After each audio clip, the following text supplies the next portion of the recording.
Good morning and thank you for coming to the ACMA office this morning.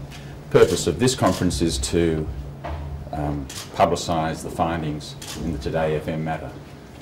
There was a broadcast on Today FM last November which was complained about. The ACMA has considered the matter carefully and the ACMA has found that there's a breach of clause 1.3A of the industry's code of practice. Clause 1.3A deals with broadcasting matters of decency. It says that the broadcaster shall not broadcast content that offends decency according to community accepted standards. The ACMA found that this was a broadcast that was grossly demeaning, that was deeply derogatory of the journalist.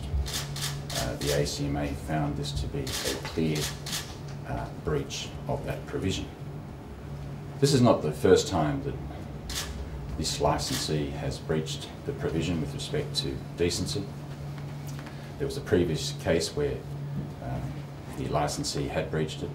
We put a licence condition that we thought then was appropriate to the circumstances, and on this occasion the ACMA is proposing a further licence condition on the licensee.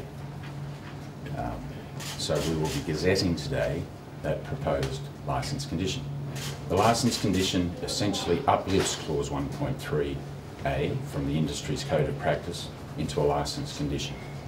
So we will repeat the code of practice provision into the licence condition. And secondly, we have introduced a more specific licence condition, that the licensee will not broadcast material that is demeaning or has the potential to demean women and children. And in addition to that, we've provided some guidance to the licensee as to how they might go about interpreting that. Gratuitous and unacceptable references to women of a demeaning nature is part of the guidance that we provided in the licence condition.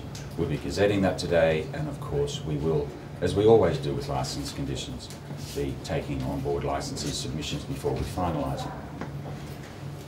The decision was taken in relatively quick time, about 10 weeks from the complaint.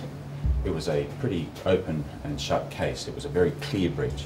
As I said, it was deeply derogatory and very demeaning of the journalist. It was unacceptable, and the authority had no trouble in coming to the decision it has today.